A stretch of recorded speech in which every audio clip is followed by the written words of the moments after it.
எவ்வளவு மோசமாகவே இருந்துச்சுனாலும் நாங்கள் மேடையில் நல்லா இருக்குது சூப்பராக இருக்குன்னு பொதுவாக சொல்லிட்டு போவோம். அது ஒரு தொழில் தர்மம். ஆனால் இன்றைக்கி ஆத்ம திருப்தியோட அடி வயிற்றுலேருந்து சொல்கிறேன், அருமையாக போட்டிருக்காரு அண்ணே. வந்ததுலேருந்து நம்ம முகத்தை பார்த்து என்ன வேணும்னு அப்படி புரிஞ்சுக்கிட்டு அவரை ஏற்றுங்க இறக்குங்க நம்ம சொல்ல வேண்டிய அவசியம் இல்லாமல். காரணம் இந்த பேரே உங்களுக்கு பிடிச்ச பேர் நியூ லதா. அதை சொல்கிறக்குள்ள அண்ணன் பாட்டை போட்டார். New Latha audios. நீ எங்கேயோ என்னை கோர்த்து விட ஏற்பாடு பண்ணிகிட்டு இருக்க, நீ எனக்கு தெரியும். திருக்குமரன் நகர் அருப்புக்கோட்டையை சார்ந்த அருமையான ஒலிபெருக்கை சிறப்பாக அமைச்சிருக்காங்க. அவங்களுக்கு ஒரு வாழ்த்துக்களையும் மனமார்ந்த நன்றிகளும் தெரிவித்து, அதுக்கு அடுத்தபடியாக சாப்பாடு, சிறப்பான சாப்பாடு, நல்ல சாப்பாடு, மட்டனு சிக்கனு சாப்பிடத்தான் முடியல நம்மால், அந்தளவுக்கு அருமையாக செஞ்சுருந்தாங்க. நல்ல சாப்பாடு, முகமலர்ச்சியோட நல்ல உபசரிப்பு. அதனால் அந்த சாப்பாடு போட்டவங்கள வாய் வாழ்த்தலைனாலும் இந்த வயிறு வாழ்த்துமா. அதில் நீங்கள் செஞ்ச பெரிய புண்ணியம் உங்களுக்கு தெரிஞ்சோ தெரியாமலோ தாராளமாக செய்கிறீங்க. நாடகக்காரனுக்கு எப்போவுமே ஊரில் சோறு போடணும், அதுதான் பெரிய பாக்கியம். நீங்கள் கோயில் கட்டுறது, கும்பாபிஷேகம் பண்ணுறது, திருவிழா வைக்கிறது, இது எல்லாம் புண்ணியம்தான். அதை காட்டிலும் பெரிய புண்ணியம் என்னடான்னா 10 நாடகக்காரனுக்கு வீட்டில் சாப்பாடு போடுறது பெரிய புண்ணியம். சில பேர் அதை செய்கிறாங்கல்ல, இல்லை சமைக்க முடியாது, சொந்தக்காரெலாம் இருப்பாங்க, ஒரு 5000 ரூபா காசு கொடுத்துட்றோம், நீங்கள் சாப்பிட்டு வந்துடுங்க அப்படின்னு சொல்லுவாங்க. ஆனால் உங்கள் காசில் தான் சாப்பிட்றோம். இருந்தாலும் வீட்டில் நம்ம ஊரில் கூப்பிட்டு சோறு போடுறது மிகப்பெரிய ஒரு புண்ணியம். ஏன்னா நடிகனுக்கு சாப்பாடு போடுறது சாமிக்கு சாப்பாடு போட்ட மாதிரி. நாங்கள் மேடையில் வந்து நின்று நீங்கள் நல்லா இருக்கணுமையா, இந்த நாடு செழிக்குமையா, விவசாயம் பெருகுமையான்னு நாங்கள் சொன்னால் அது பலிக்கும். அதுக்காக நாங்கள் மந்திரவாதியெல்லாம் கிடையாது. வாக்கு இந்த முன்னோர்கள், எங்கள் முன்னோர்கள் இந்த முகத்தில் அரிதாரத்தை பூசி மேடையில் வந்து நின்று சொல்கிற வாக்கு பலிக்கும்பாங்க. அரிதாரம்னா இந்த பவுடருக்கு தான் அரிதாரம்னு பேர். ஓஹோ.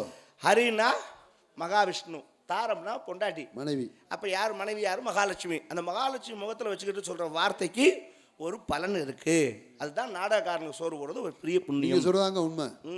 ஒரு கோவில் கட்டுறது புண்ணியம், புண்ணியம் தான். அதை விட அதுக்கு ஒரு கும்பாபிஷேகம் பண்ணுறது, அதுக்கு ஒரு மண்டலாபிஷேகம் பண்ணுறது மாபெரும் புண்ணியம். அதெல்லாம் புண்ணியம் தான். அதிலே ஒரு 10,000 பேருக்கு அன்னதானம் போடுறது அதை விட பெரிய புண்ணியம். அற்புதம், அற்புதம். ஆனால் இதெல்லாம் இதை காட்டிலும் ஒரு பெரிய புண்ணியம் இருக்குன்னா அது நாடகக்கார 10 பேருக்கு சாப்பாடு போடுறது தான். என்ன காரணம்? என்ன காரணம்? நாடகக்கார 10 பேருக்கு சாப்பாடு போடுறது 10 பரதேசிக்கு போகிற மாதிரி. அப்போ அப்படிங்கிற அது பெரிய புண்ணியம். ஏண்டா நான் கடவுளுக்கு சமம் கடைசியில் பிச்சைக்காரன்ட்டேன் நம்மளை. ஏங்க பிச்சைக்காரன் வீடு வீடாக போகிறாரு, நம்ம ஊராக போகிறோம். நம்ம வந்து சாப்பிட்டு வந்து அம்மா தாயின்னு கத்துறோம், அவர் சாப்பாட்டுக்காண்டி அம்மா தாயின்னு கத்துறாரு. என்ன அவன் கிழிஞ்ச சட்டை ஓட்டிருக்கா, நம்ம நல்ல சட்டை ஓட்டிருக்கா, அவ்வளோதான் அவ்வளோதான். அப்போ நம்மளும் பிச்சைக்காரன் ஒன்று தான். ஆமாம், தப்பு இல்லை. பிச்சைக்காரன்னு சொல்கிறத நம்ம ஏற்றுக்கலாம். ஏன் ஏற்றுக்கலாம் தெரியுமா? என்ன காரணம்? இப்போ அவங்க புண்ணியம் சேர்க்கணும்னா தர்மம் கொடுக்கணும் யாருக்காவது. அப்போ ஒருத்தர் வாங்கணும்ல, அவங்ககிட்ட அந்த காசை நம்ம வாங்கி அவங்களுக்கு புண்ணியத்தை சேர்க்குறோம், நம்மளும் புண்ணியத்தை சேர்த்துக்கிறோம். உண்மை. ஆனால் பிச்சைக்காரன்லாம் இப்போ வர்ற பிச்சைக்காரன்லாம் பிச்சைக்காரன் கிடையாது. அப்புறம் இவன் சோம்பேறி பையன். இன்றைக்கி அரசாங்கம் ஏழை பாலை சாப்பிடட்டோம்னு கோயிலுக்கு சோறு போட்டுச்சு. ஒருத்தரும் வேலைக்கு போகிறான்ல, சரி 11 மணிக்கு டோக்கன் வாங்கிட்டு நின்றுறேன் வரிசையில், கழுத்து வரைக்கும் சாப்பிட்றேன், ஒரு வேளை சோறு போதும். அப்புறம் பீடி சிகரெட்டுக்கு சில்லறையை துண்டை வரிச்சு உட்காந்துட்டான்னா சில்லறை விழுந்துருது. அப்புறம் ஏன் வேலைக்கு போகிறேன்? ஆனால் அவன் நல்ல பிச்சைக்காரன். உண்மையான பிச்சைக்காரன் யாருன்னா, யாரு அந்த காலத்தில் ராத்திரி 9:30 மணிக்கு வீட்டுக்கு வருவான். அவன் பேர் ராப்பிச்சைன்னு பேர். இந்த தலைமுறைகளில் அவன் இந்த பிச்சைக்காரனை பார்த்த ஆளுகளே பெரும்பகுதி இருக்காது, பெரியவங்களுக்கு தான் தெரியும். அவன் பேர் ராப்பிச்சை. நம்ம சொல்கிறது உண்மையான பேர் அவனுக்கு அன்னக்காவடி. ஓஹோ. ஆள் எப்படி வருவான் தெரியுமா? எப்படி வருவார்? நல்லா குளிச்சு ஃப்ரெஷ்ஷாக பட்டை ஓட்டு, உன்னை மாதிரி பட்டை ஓட்டு ஜம்முன்னு காவி ட்ரெஸ் போட்டு அன்னக்காவடின்னு சொன்னேன். இந்த தோளில் ஒரு உலக்க வச்சுருப்பேன். சரி. 2 குண்டாச்சட்டி முன்னாடி பின்னாடி தராசு மாதிரி அப்படி தொங்கும். அதில் நடுவில் ஒரு மணி கட்டி விட்டுருப்பேன். வாசலில் வந்து நின்று பிச்சை போடுங்கன்னு கேட்க மாட்டேன், அந்த மணியை ஒரு அடி அடிப்பேன். அப்படி அடிச்சுட்டு தர்மந்தாயே அப்படிம்பேன்.